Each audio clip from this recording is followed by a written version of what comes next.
Roswell Police Department Life Saving Medal. Chief Grant, if you would come up and give your presentation.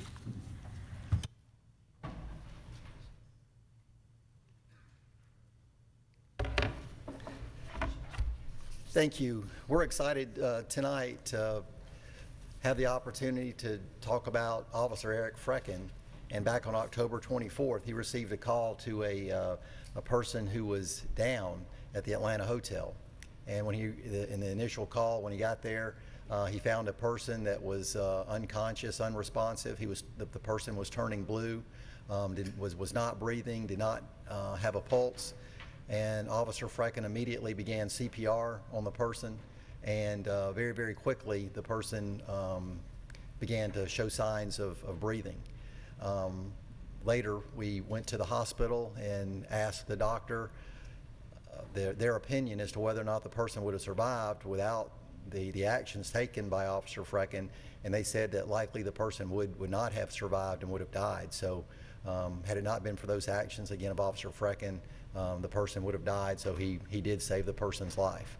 The person actually, to give you a little bit further information, had overdosed on heroin.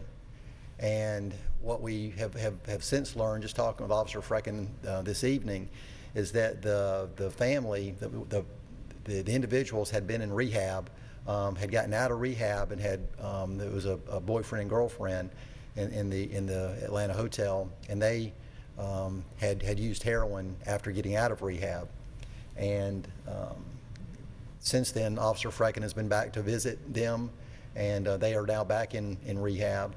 But interestingly, the parents of these two kids are what we all would describe as very, very nice people. And that's something that we see very frequently with the use of heroin, is that it really, it's not a lower class drug. It affects everybody, and it's really disturbing to see the effects that it has on all the broad spectrum of individuals, regardless of their economic status.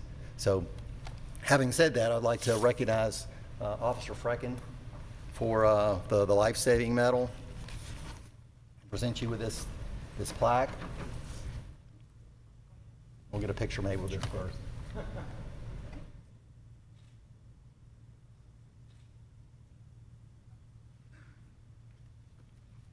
And also this medal, and then the ribbon that you'll be wearing on your uniform. So thank you very much. Congratulations.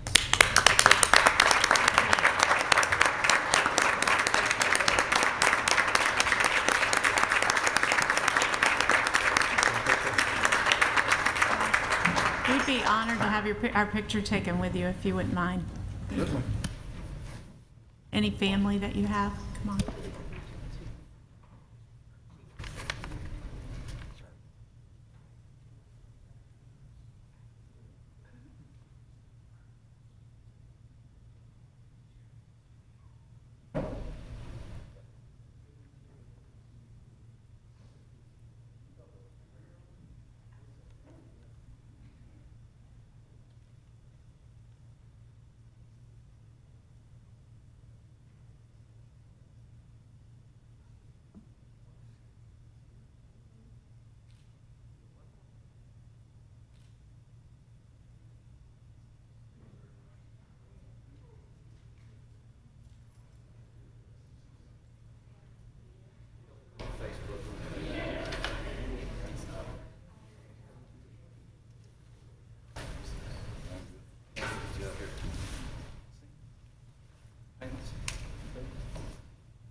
All right, the next item is one of our favorites. It's the reading of the proclamation for Bring One for the Chipper.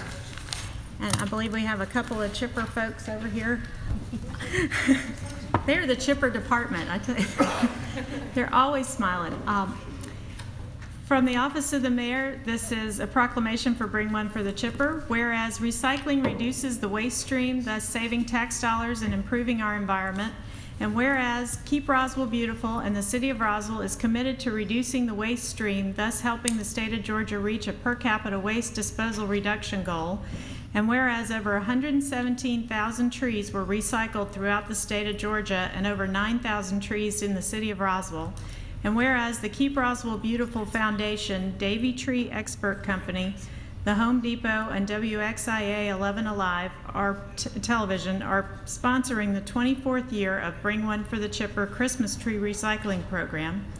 And whereas this program promotes the recycling of Christmas trees into usable mulch material and provides Roswell residents, schools, and businesses easy access to drop-off sites and free mulch.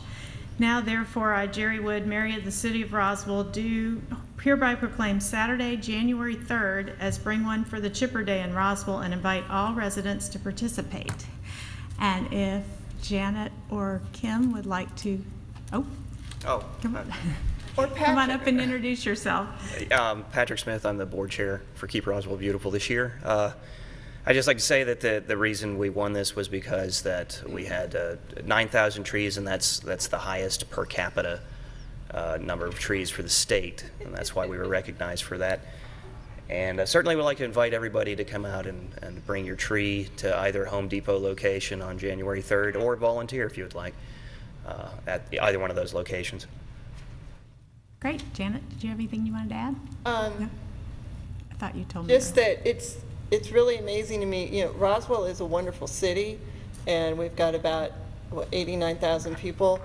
We beat out Gwinnett County, DeKalb County, Cobb County, and City of Atlanta per capita for the trees recycled, Wow. which is really That's amazing, amazing. and goes to how green the city is and how the residents feel. So, and we would like to have our picture taken with you. Alrighty. So thank you.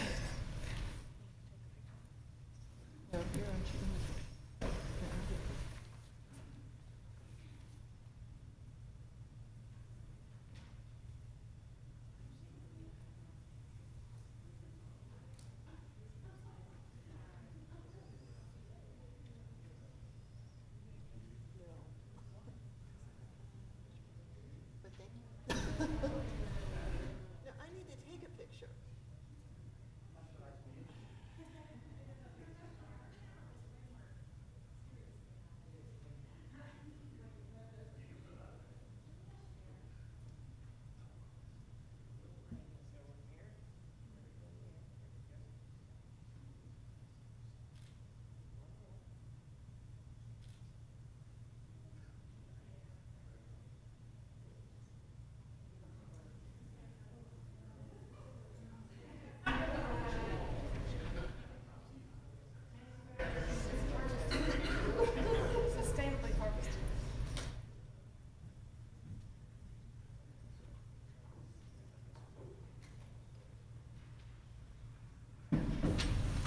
Janet, can I ask you just a question?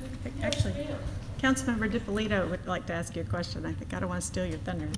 Oh, that's okay. I understand that our residents can get free mulch from these trees? I'm sorry? Free mulch? Yes, we will have. How would they do that? We will have forms available at the site, or they can email me and I'll send them a form.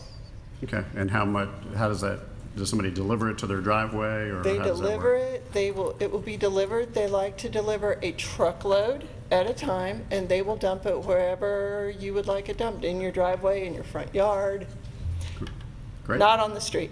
In your neighbor's yard? In your neighbor's yard, your neighbor's driveway.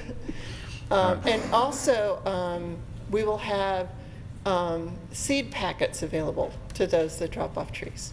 Great, thank you. Wonderful. You're welcome. Thank you. Next item is approval of a design review board appointment for Brendan Walsh.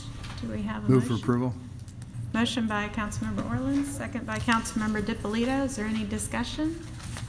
Anyone in the audience have any comments or questions? All in favor? That's unanimous. Thank you. Next item, surprise. Good work. Next item is approval of Roswell Arts Commission appointment, Aaron Gravitt. Do I have a motion? Move for approval. Okay, everybody moves. Everybody seconds. Motion by Councilmember Price, second by Councilmember Orlands. Any discussion in the audience or on council? All in favor? It's unanimous. Next item is another approval of the Roswell Arts Commission appointment for Michael Harris. Motion by Councilmember DiPolito, second by Councilmember Price. Any discussion in the audience or on council? All in favor? That's unanimous. Thank you. And do I have a motion to approve the consent agenda? One comment. Okay. Councilmember Price? Just on the minutes, that includes the minutes, right, of the last meeting? Just had one question. For the November 10th minutes or the December 8th? November 24th, See that on I there? believe. Just a minute. Okay. Oh, it was, Yeah, on November 24th, on page 13. okay. So the actual, the minutes were from the November 10th meeting, but they were approved on the 24th? Is that what you're looking at? We didn't actually have November 24th minutes in here. I'm sorry, yes, they are the, no, it's, Yeah, okay. I'm looking at, oh, I'm sorry, the agenda item has. Okay. I believe it's November 24th. Yeah, you're right. It's Yeah. just in the consent agenda, it's not Okay. listed that way. Okay. And my question is on page 13. It doesn't indicate who made the motion or seconded it, so I was wondering if that could be found out and included. Okay. What's the process for that? Do we need to pull that off and wait to approve it, or do we just amend it later? No. Which item is she? Approve with the clarification, can't you? Yeah. November 24th, but we don't have the clarification yet, so, It should be in the brief, so it was probably just left out by mistake. So if it's not in the brief, we'll bring it back to council. Okay. In that case, do we already have a motion for that, for the consent agenda? we haven't called it yet, so if you want to make a Yeah, motion. I'll move to approve the consent agenda with the caveat that we enter into the record who made the motion on November 24th for the item that I just mentioned on page 13. Okay, we have a motion. Do we have a second? Second. Second by Councilmember DiPolito. Do we have any discussion on council? Anyone in the public have any comments or questions? Seeing none, all in favor? That's unanimous. Thank you. Next item is the Administration and Finance Department. Councilmember Eichelhart and Councilmember Nguyen are absent with an excuse. So if Ms. Love, if you wouldn't mind reading the next item. Thank you, Madam Mayor Pro Tem. First item is approval of an amendment to the City of Roswell Code of Ordinances, Section 8.8.3, Types of Nuisances regarding unnecessary noise. This is a second reading. Mr. Fisher. Thank you, Kay. That's correct. This is the second reading for the noise ordinance. If you recall, we brought this forward to clarify some issues for prosecution as far as who could be cited at businesses, whether it would be the owner, the manager, or the business in general. So it was rewritten so that the business itself could be cited. For residential areas, it does not have to necessarily be the homeowner. It could be the occupant could be cited for a noise violation. Those two areas will help considerably during the prosecution of these cases. During the discussion in the first reading, there was also some comments brought up about the times at which the noise ordinance would be in effect or not. It was listed originally at 8 o'clock. A suggestion was made to move that to a later date. We moved it to 10 when it went back to the committee. It ended up being decided upon to bring back at 9 o'clock in the evening was when the noise ordinance would take effect for some outdoor lawn equipment, commercial and non-commercial tools.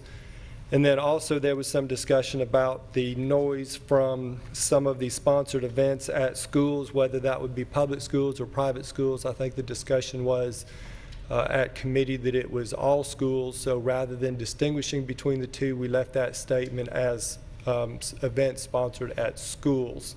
So that would take in a private school as well as a public school, which has some immunity anyway, so we just left it as school. And I think that's the only changes to the ordinance, so it would be our recommendation for approval of the second reading.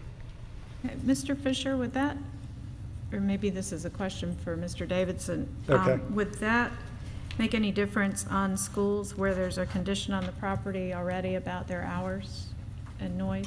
That's a zoning condition, so that would be a violation of a zoning condition if they violated that, so that would be a different matter. This is just an overall general. Okay. While you're at it, if you'll read the ordinance. Okay. Thank you. This is an ordinance to amend the Code of Ordinances of the City of Roswell, Georgia regarding unnecessary noise. Now therefore be it ordained by the Mayor and Council of the City of Roswell, Georgia, and is hereby ordained and established by said authority, and the Mayor and Council do hereby adopt the following ordinance. Section 8.8.3, Types of Nuisances of the Code of Ordinances of the City of Roswell is hereby amended by deleting subsection S in its entirety and substituting therefore a new subsection 8.8.3S, noise, creating unnecessary noise, to read as follows. Text of which is incorporated herein by reference, and if approved, this would be the second reading of the ordinance. Are there any questions from council? Any comments or questions from the audience? Do we have a motion? Councilmember Price, we have a motion to approve. Is there a second? Second by Councilmember Orleans. Any more discussion? Councilmember Orleans.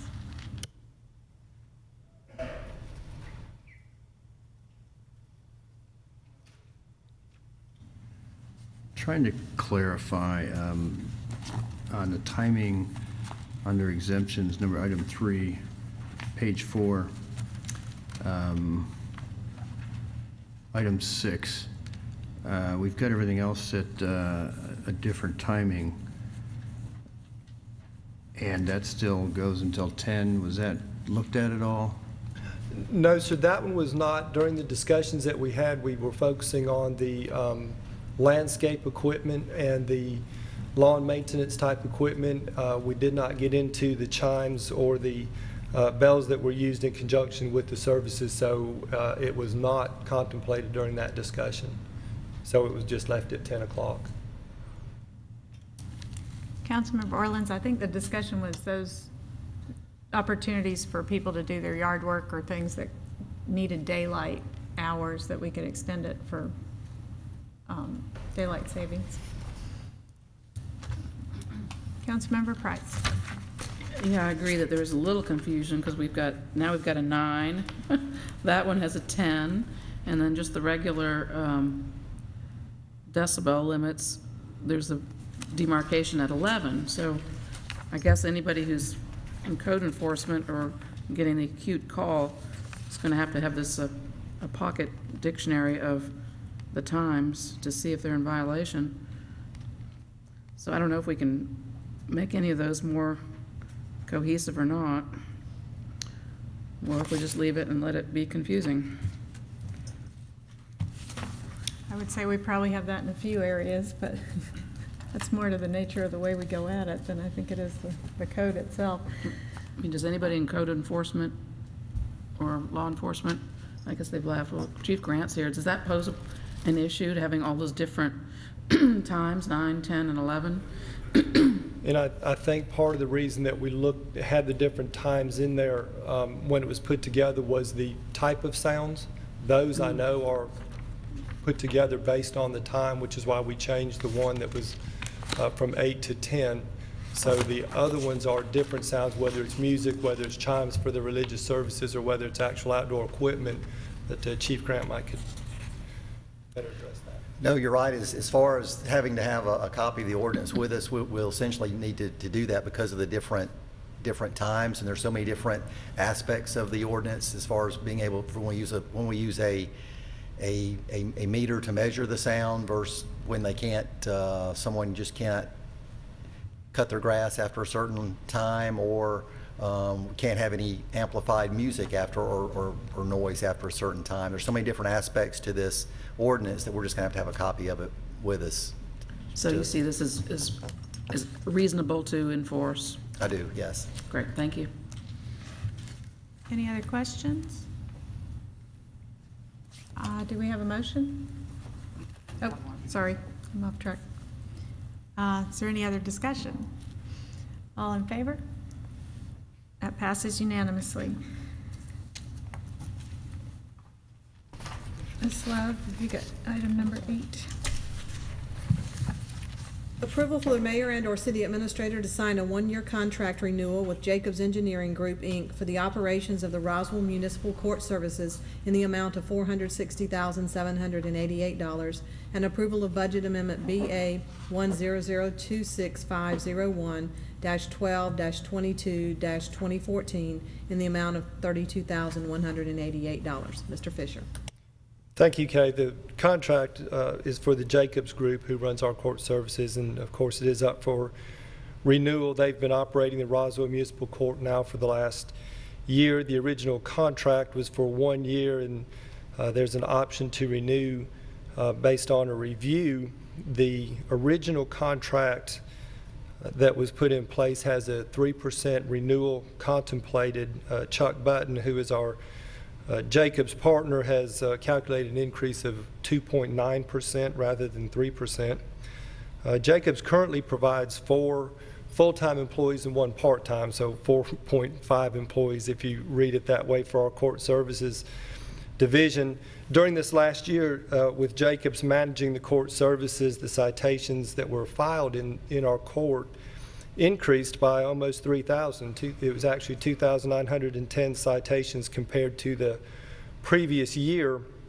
The funds, of course, associated with those citations as they came through under Jacobs management had increased $92,848 as compared to the year before. I think and believe that this increase is attributed to a lot of the cooperation that we have now in court services between the Jacobs Group that is managing court services, our prosecutor's office, the municipal judge that we got elected in this past year, our probation division, and the police department for the city of Roswell all seem to be working together much better as a team and understanding more of the process in our courts.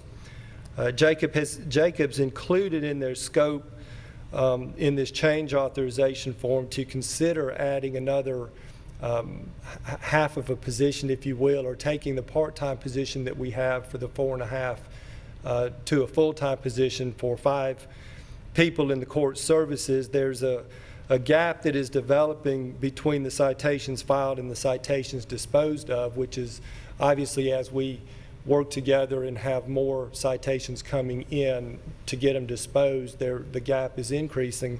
That half a person would work very well in helping the court services staff to be able to continue to process through the cases as they come in.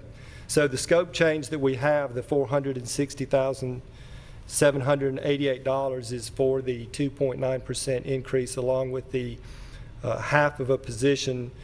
The savings from this first year moving from the city management to the Jacobs management was about $37,000.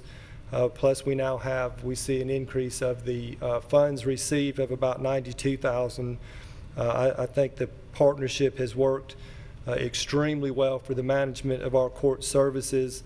We've received a lot of compliments from a lot of the court participants, and they're not always here on the best of occasions, but still recognize as we set out at the beginning of this that customer service was going to be very important, and our citizens are very important to us. I think Jacobs has demonstrated that highly, and I would recommend that we would move forward with the renewal of this contract with the half a person and the 2.9% increase. Councilmember Price. Are these 5 positions what we would call skilled or highly trained positions? They are. Each one of the clerks have to go through clerk training with the state. And I sat through that training this past year. It is absolutely amazing at the complexity of what they have to deal with. They have to deal with our GCIC equipment that has very tight standards on it. The filing of the cases have to be handled in a certain way. Being able to deal with open records requests and some of the, I won't say private information, but some of the sensitive information they have, there is a litany of areas that they have to look at. So they have to be trained, and all of them are. One of the positions, of course, is the court coordinator, which oversees at a supervisory level the staff that is with Jacobs. So I would say, yes, they are fairly highly skilled. They're certainly highly trained. Do you happen to know, just, and I don't mean to put you on the spot, but the educational requirements for those positions? The court coordinator position requires a degree. I do not think the clerk positions require a 4-year degree. So 1 out of the 5 requires a degree? Correct. Okay. And all of them require the mandatory training. Mm-hmm. It just seems like it's a huge number, and obviously we're not covering employee benefits, et cetera. Correct. Which Jacobs is, but it still seems like it's just a high amount. And I listened to the recording today of the last committee meeting, and I think that sentiment was expressed as well, that possibly we were going to reevaluate or rebid this because of the amount. And you know, we knew that it was an acute issue a year ago that we needed to get something going, but Correct. at this point that maybe even though they've contributed to increased revenue, that should turn around and go back to them. You know? So I'm kind of got a little sticker shock seeing that figure this year when I thought we were going to be looking at it again from a perspective of entertaining other groups as well. Right. The review process has gone through. I met with the Jacobs representative, our Jacobs employee, the police department, and our prosecutor to go over what the process has been so far and how it's worked. So the review, you know, it turned out very well. It's been a very positive move. Jacobs, and you know, you don't necessarily see this on paper, but for about the last 5 weeks now, we have had that half person at no charge because they know that they have needed to add that in to help with the workload.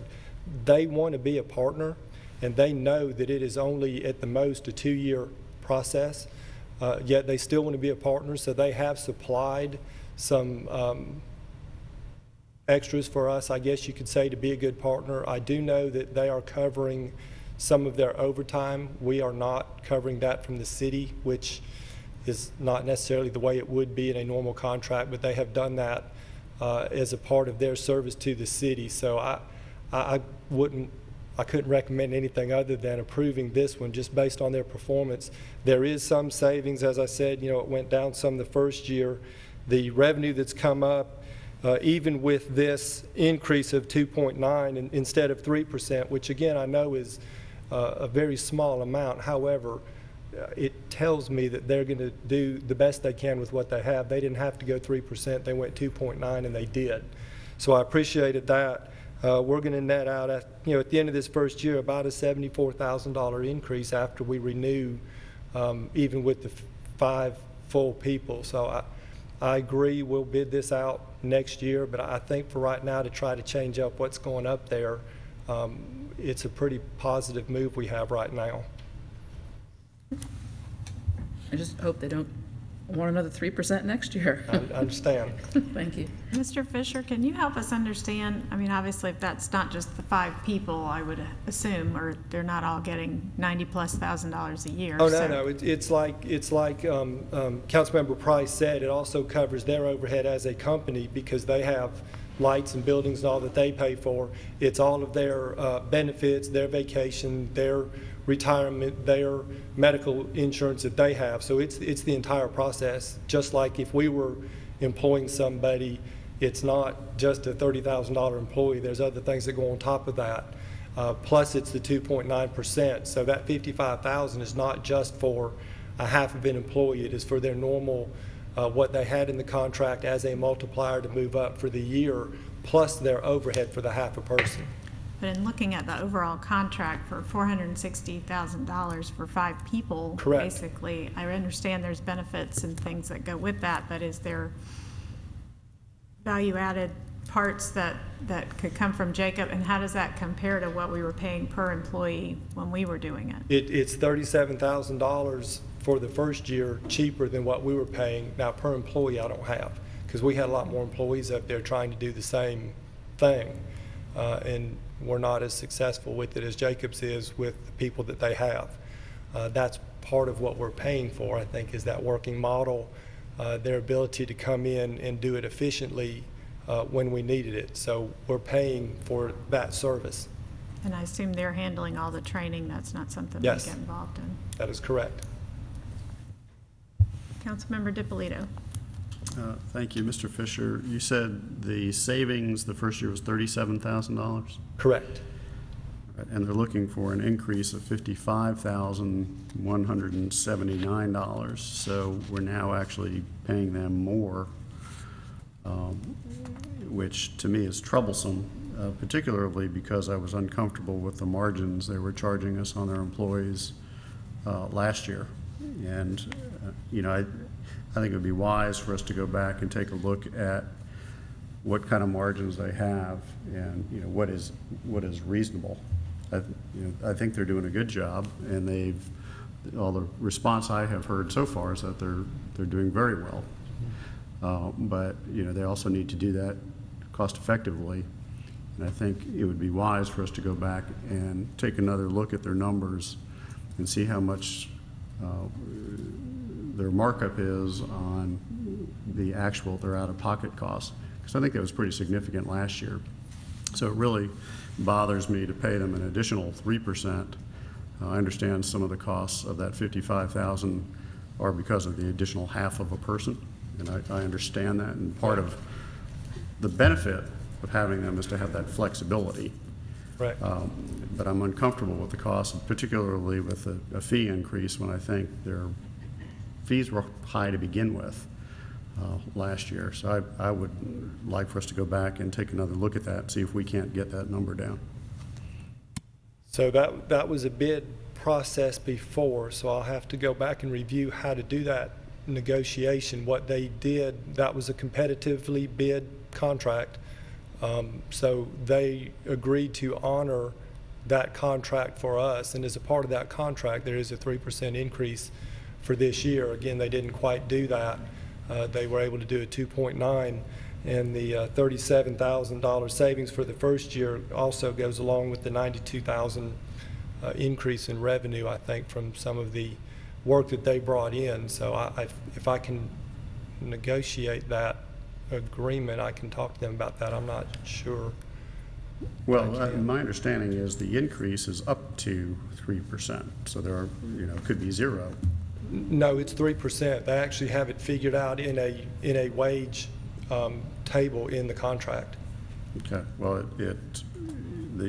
our memo here says up to 3%, and you've already said that they elected to charge us less than 3%. So if they can charge us 2.9% increase, they could probably charge us a 0% increase. Okay, the up to is probably, I wrote that and probably shouldn't have written it that way, but I will go back if I need to and take a look at that. So am I hearing an interest? Oh, Councilmember Price. One more question, thank you. Of the 5 employees, how many of them are here on a daily basis? All 5. All 5 of them are here? They're here. 40 hours a week? Yes, ma'am. The reason we had 4.5 is because we shared one with Sandy Springs, but they want to go to an additional full-time. So we're asking for that part-time to go full-time, but they're 40-hour employees. Well, Thank you. probably some of them more than that, but Thank you. Councilmember Orleans. So the 2.9% in round numbers figured out about $12,000, a little over $12,000, plus at 405. So the contract would have gone to about 417, 418 without the other half person. So then we're saying the half person is worth about $42,000, which means a full-time person is worth about $84,000. Is that what I'm hearing? I don't know how it works out for their benefit side. I don't know the answer to that. I don't know what their benefit costs are, so I couldn't answer that. Well, no, I'm just deducting what we would have paid without the other half person, and the 460 includes a half person. So I'm just deducting the half person is worth 42,000 approximately. If it was split evenly like that, it could be, but if it's just a per hour cost with no benefits or overhead for the halftime person now, I don't know that it's an even split if you just go to a full-time and just put the other portion of the benefits onto that halftime person. So I don't know that it actually works out that way. Sorry, Ms. Love, can you comment on the status of the contract and what our options are?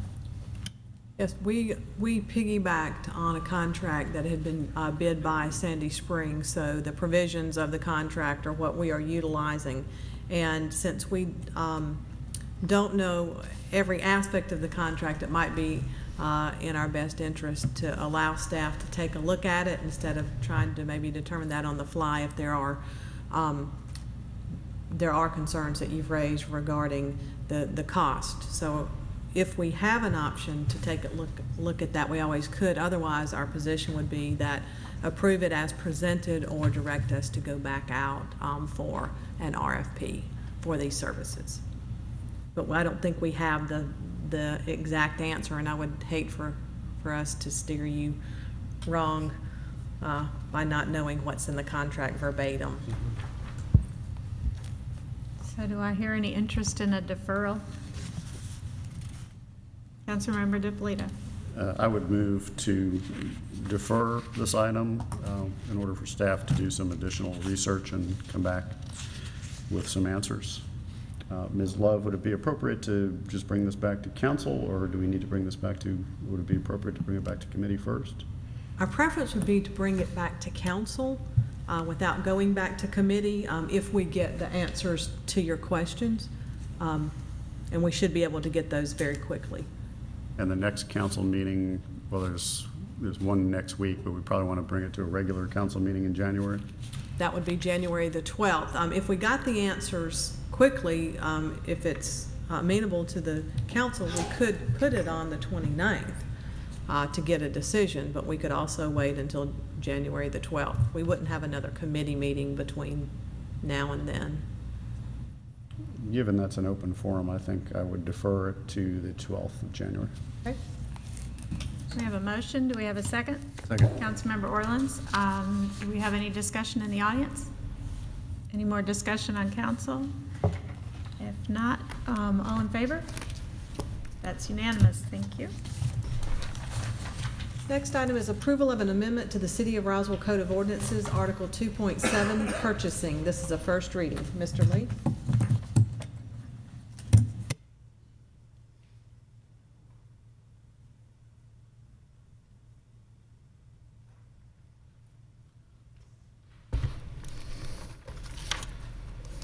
Thank you, Kay. Good evening, Council. What I have before you tonight is a proposed change to our purchasing ordinance. I'll just walk through some of the proposed changes that we have in the ordinance and answer any questions that you might have. I'll start with just some of the definitions in the beginning. We're adding some definitions to what a contract is to include the change orders. We've also modified the definition of goods and commodities, as well as added a definition for professional services. Additionally, for the ethics portion of the purchasing ordinance, we have just associated the ethics portion to the city's ethics ordinance. So there's one ordinance as opposed to conflicts that might arise between ordinances. Probably the most significant change in the ordinance is related to the thresholds. So I'll walk through those threshold changes. We currently have for small purchases or user purchases a threshold of $2,500. We propose for that to stay the same. For small purchases, we currently have a threshold of $2,500 to $10,000. We're proposing for that to change from $2,500 between $2,500 and $25,000. Those would still require 3 quotes. We would then include a additional threshold for informal purchases, which currently is between 10 and 25,000. We would propose that be between 25 and 75,000. Again, that would be 3 written quotes with a higher scrutiny, and then formal quotes would be anything above 75,000, which is currently 25,000. Additionally, we've added some language regarding purchases above 25,000 for items such as professional services, where we would have written internal procedures for those items that might still come to mayor and council. Regarding our public notice process, we have changed the language to just reflect the requirements of the state law, and that we will advertise pursuant to those requirements. For professional services, our quality-based selection process has been modified, and it is for architects or engineers, land surveyors. It's for services that are greater than $75,000 or a project that's more than $1 million. Again, that is structured identical to the state law. In the exceptions portion of the ordinance, we've added or modified the exceptions for legal services, as well as benefits for employees, where we negotiate those services through our brokerage. Disposal services for our surplus, we've just made that one section, and change orders, we've added some thresholds there as well. I'm glad to answer any questions you would have for the ordinance. Councilmember Price. Thank you. Mr. Lee, I'm just kind of not comfortable with a lot of these number changes, and even at the beginning in 2.7.6, where instead of all the verbiage that was there previously, we're now just going to refer it to the city's code of ethics. So I wanted to make sure that all that wording is contained in the code of ethics, or is there any substantial difference? David, could I ask you to elaborate? Can't tell you right off the top of my head, but I think it was very close to being the same when I looked at it. And it was my recommendation to actually just refer it to our own ethics ordinance, because we are a certified ethics, city of ethics, based on our ethics ordinance. But from what I remember, it was very, very close, if not identical. But I can't tell you with 100% certainty at this time.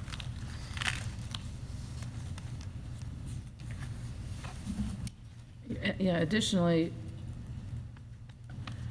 I just find these new limits, under which we wouldn't see these things coming through us, to be disconcerting, I guess, in that, when there's whatever, $700 hammers being bought at the Pentagon and all those things that we hear of, that having a tighter handle on it from the council's perspective might be advantageous. So I just don't like those limits, going up. Keith, maybe you can revisit kind of what we talked about in committee, how that came to be. Yes. I listened to it this afternoon, so I'm pretty familiar with the discussion. But, go ahead and explain it again if you'd like.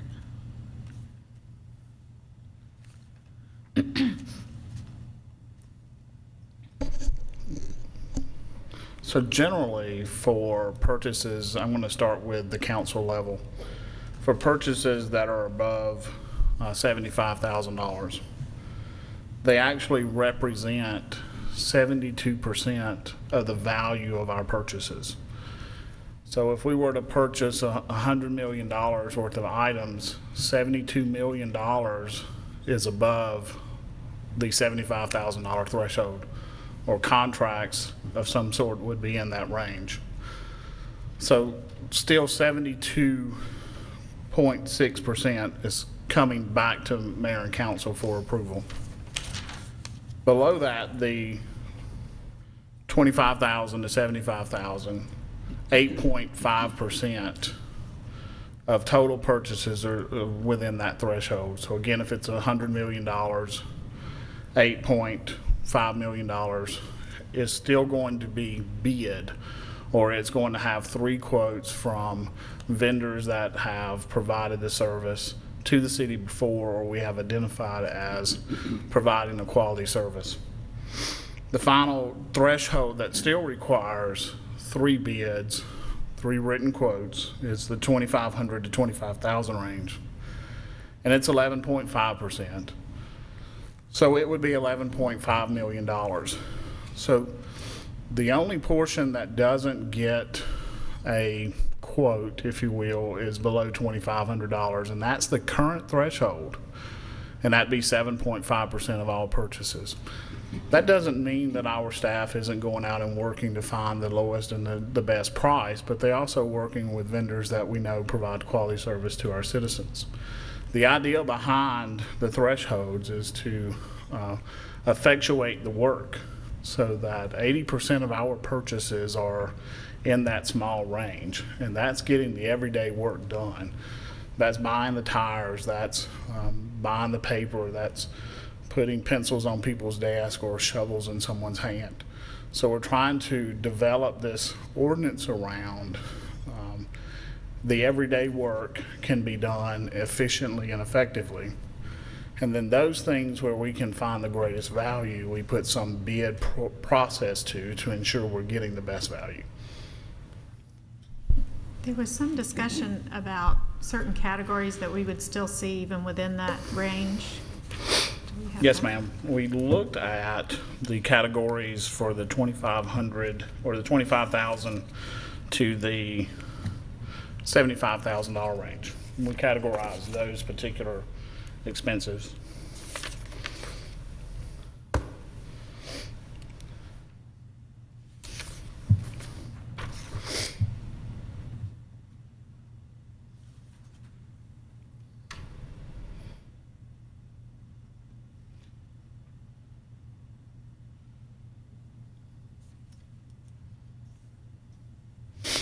So during the same period as the previous chart, we spent $6.91 million actually within the $25,000 and $75,000 range.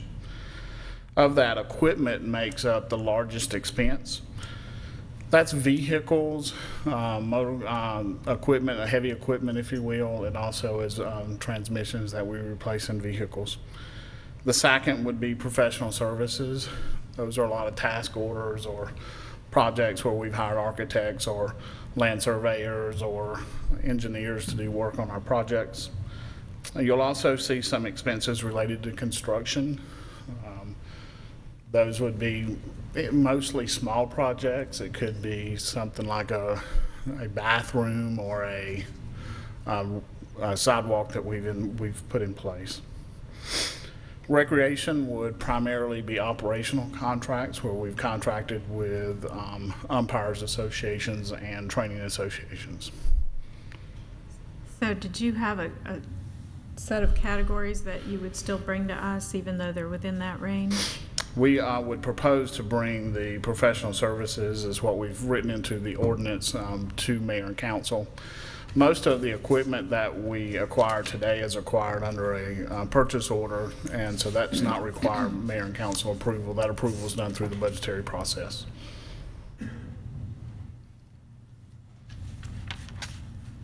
Councilmember DiPolito. Thank you. Mr. Lee, where is that change to professional services that you mentioned? I was trying to find that in the black line, and I didn't see it.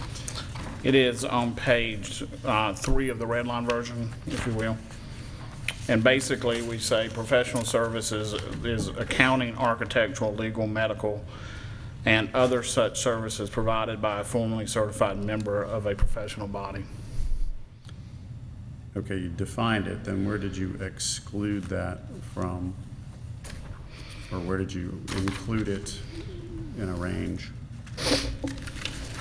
So I'll give you two various sections where we refer to that. If you're page 6 of the red line version, purchases based on an informed procurement, the last sentence, it says written procedures shall include provisions for professional services that may require mayor and council approval when determined by the city administrator.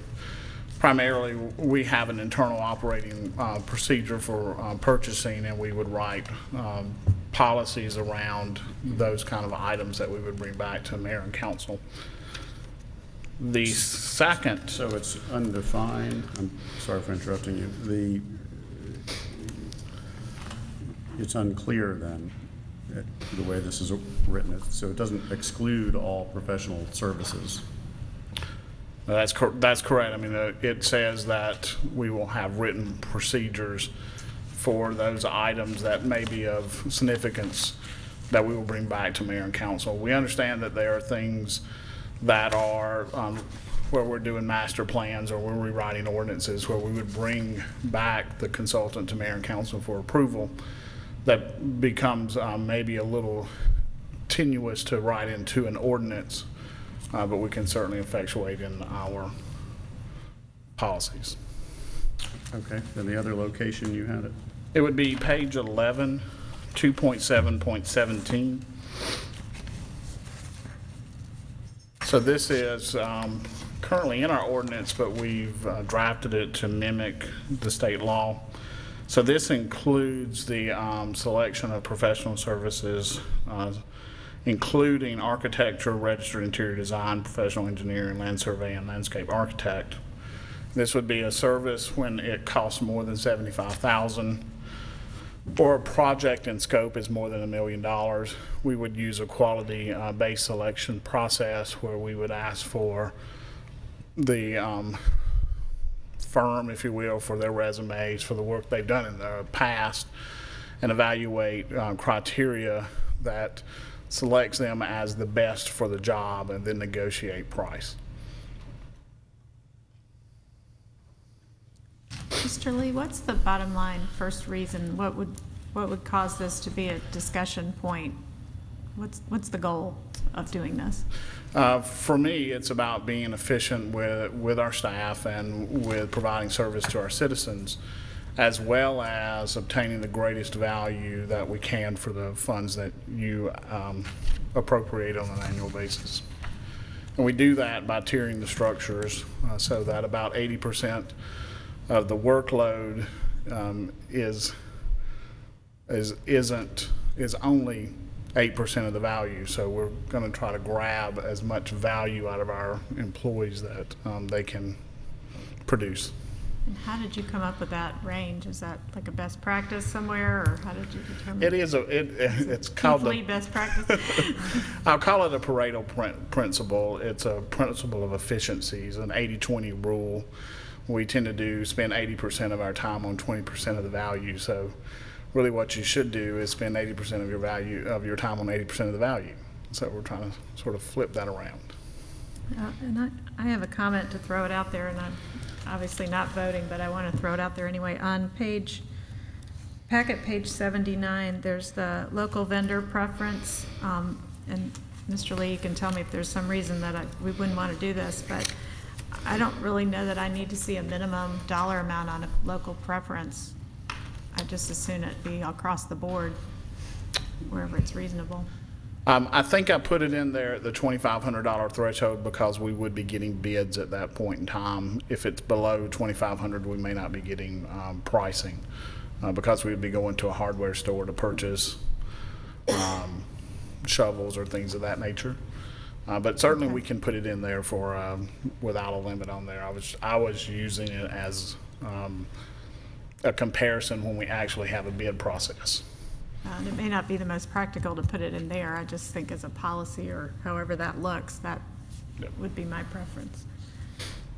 Any other questions? Councilmember Price. One thing that I actually think is good is on page 84, the city reserves the right to split awards if it's in the best interest of the city to do so. I think that's great. I just can't see the great need for much else of this. And again, repeatedly, it says the city council may reject any and all bids, but if it's at such a high threshold that we never even know about it, it'd be pretty hard for us to reject it. Otherwise, how would we even know that it's being considered? So that phrase is repeated over and over and over, but there's a lot of stuff that we won't know about, up to $100,000 in some cases. And that's at least one Jacobs employee, and who knows what else. So, you know, given that at budget time, we vote on every employee, you know, some of these amounts are in a significant range that I just think at the very least, we need to know about it for informational purposes, if we don't actually, you know, vote on them one by one.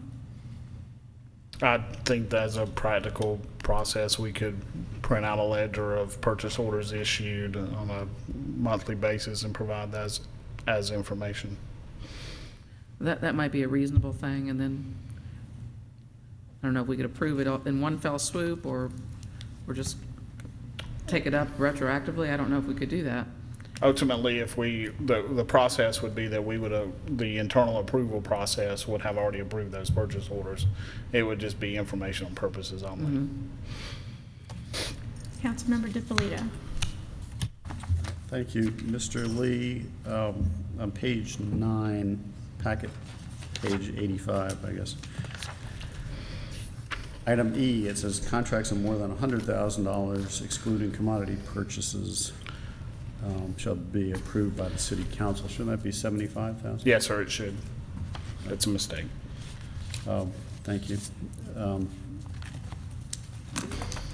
I guess my thought on this, I hear what you're saying about the professional services, and my thought in general is and has been that for commodity type items, we really don't need to get involved in that, I don't think. Professional services is kind of hard to decide what's appropriate for us to hear and what's not. It's probably easier for us to just hear all of it above 25. So I think we're getting a little closer to getting this ordinance to where we're narrowing it down to the items that we want to see. I think we're not quite there. And I don't want to kick the can down the road and say we're going to come up with a procedure to decide. Yep. If we're going to change the ordinance, let's decide now. And my preference would be for us to see all of professional services, unless there's something I'm not thinking of that is almost a commodity, but it would be labeled under a professional service. So I'm not quite comfortable with the way this is written tonight. I think we're a lot closer. So that's my thought. Councilmember Price. One more, sorry. Regarding public art, I know we're kind of in the midst of figuring out how we're going to provide for that and to decide upon that, but I'm not so sure that it totally needs to be excluded. There may be situations where a process similar to this would be appropriate, or would we just define that elsewhere? Is there a page number you're looking at? Where? 13 or 89. Currently, works of art are exempt. We just changed the language. I think as you consider a public art policy, that's a more appropriate place for how we would evaluate art to be selected, not necessarily based on its cost. So do you feel like you're hearing enough for first reading to tweak it, or do we have, well, Councilmember DiPolito, I'll let you. I'm sorry, I had one more comment I forgot to, or one more question. Mr. Lee, you talked about change orders being included in this, and my question for you is if, for example, there's a project that gets approved at $70,000, and then it has a $10,000 change order, which kicks it over the threshold. you know, is it the cumulative amount we're looking at, or the amount of the change order? Because the way this is written, it looks like it's saying the amount of the change order. Ultimately, when we initially bid, it would be on the initial bid price. And we would have to stipulate in the bid how we're going to evaluate the bid. And I'll use, occasionally you'll see we provide bids with alternate adds or deducts. We actually have to specify in that bid, are we evaluating based on the base bid or based on the alternate adds, alternate deducts? So the policy would be that we would evaluate the initial bid on the initial price. The change orders we would have to manage more on an as-they-come basis. The idea would be that we wouldn't have a lot of change orders, but as you know, we do construction, and we're gonna run into those. So you didn't answer my question. Oh, I'm sorry. Maybe I have to. Is it on the,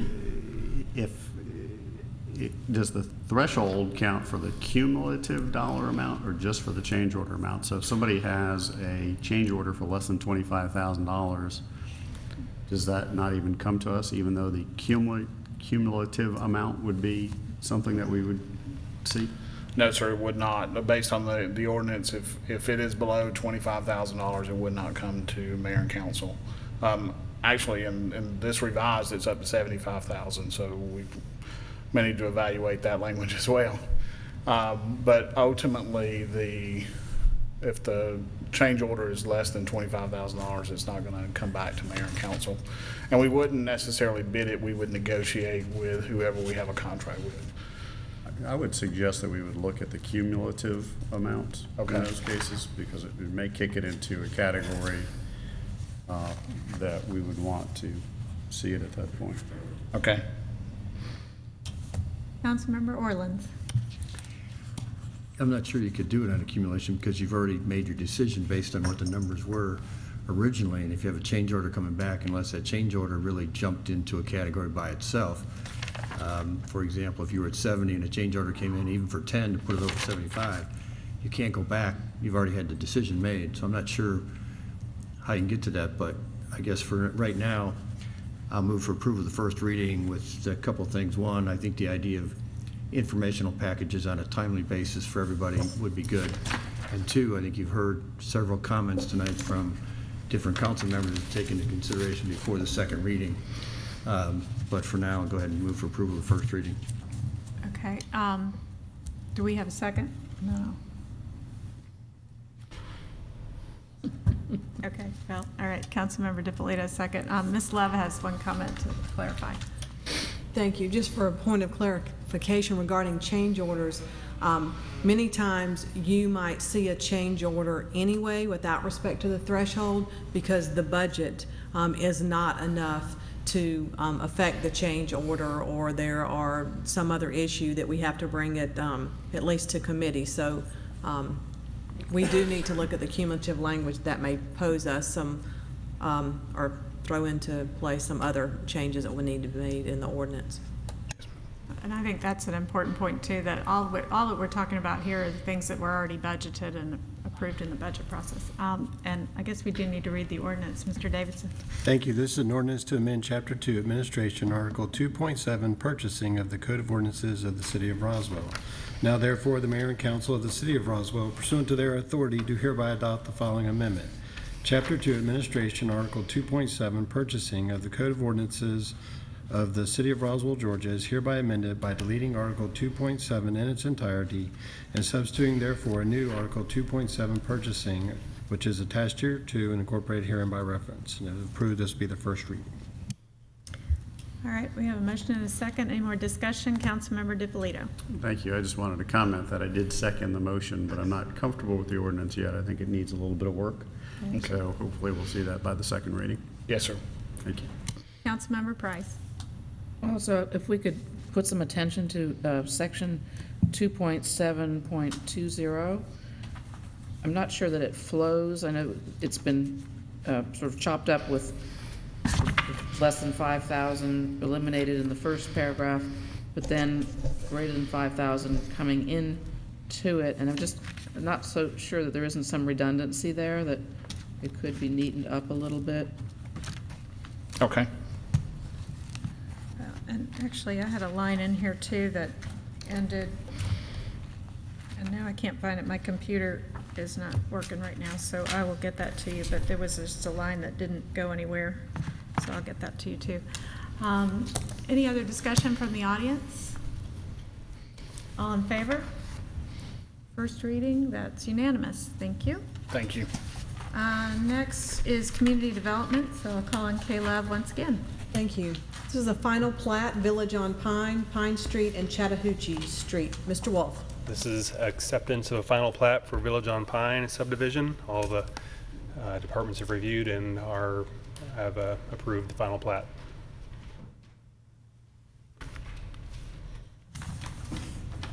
Do we have any questions? questions for Mr. Wolf? Yeah, can we see it up there? Make sure it's, You want to see the yeah, I site don't know how plan? much of it you can see on the overhead, I but don't know if I have a copy that will show up well on the overhead.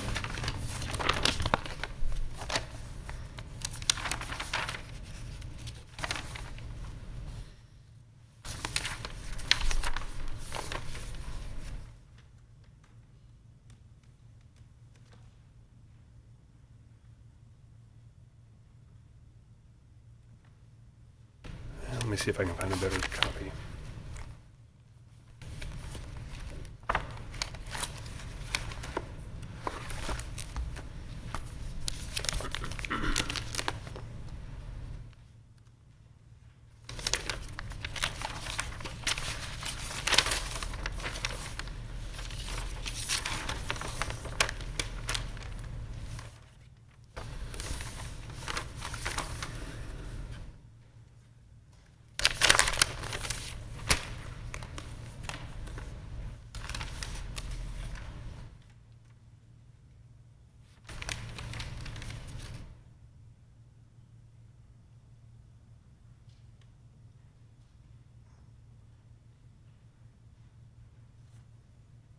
Not sure to get any farther out than that.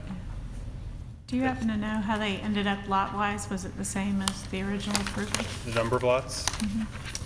There are 15. Is that correct? I didn't And the remember. applicant's here if you have any questions for that. I didn't remember what the original approval was. Was it 15 also? Any other questions? Councilmember DiPolito. Thank you.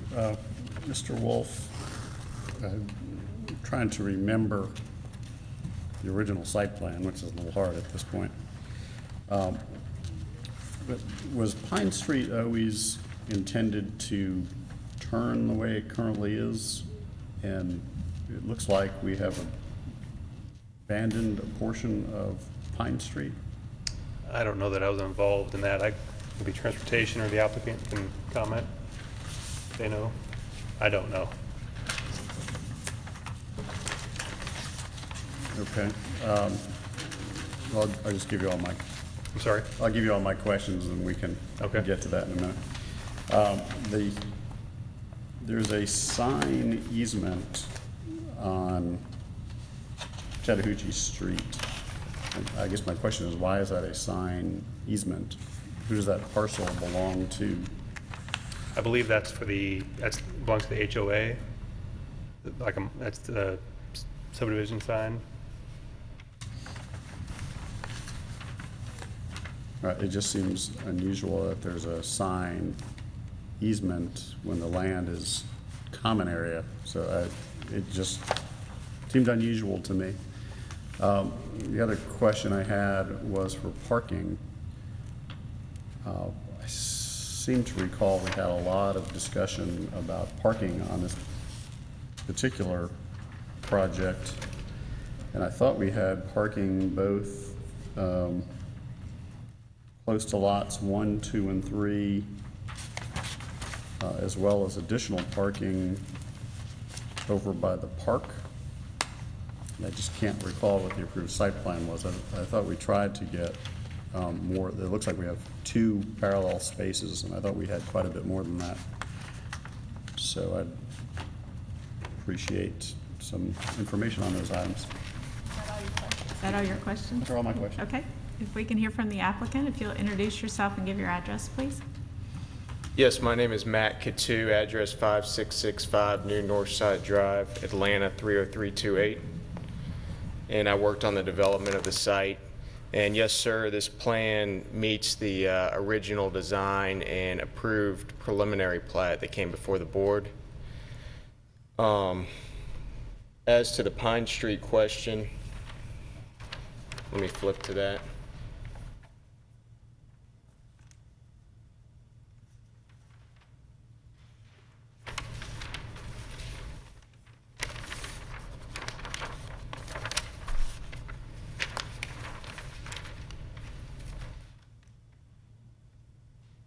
There is a slight alteration that was worked through with Public Works and the Engineering Department on a plan revision, and it was actually to save a tree on the corner that a adjacent homeowner had questions to see if we could save. It's within the Roswell right-of-way, but it's a large, basically specimen tree that we were able to save by putting the curve in there, but Public Works was okay with working that out. So is that parcel, it's, if you're going straight down Pine Street where it turns, but then it looks like there's a parcel left, is that City of Roswell right-of-way? Yes, sir, that's the remaining right-of-way for Pine Street. Okay, so that has not been abandoned, that is still City It right-of-way? has not been abandoned. I'm pretty certain that Roswell owns it. I can't say for sure, but that was the original right-of-way down through there. Okay. And then for the parking, this meets the preliminary plat design that was approved with the parallel spots there on the main road.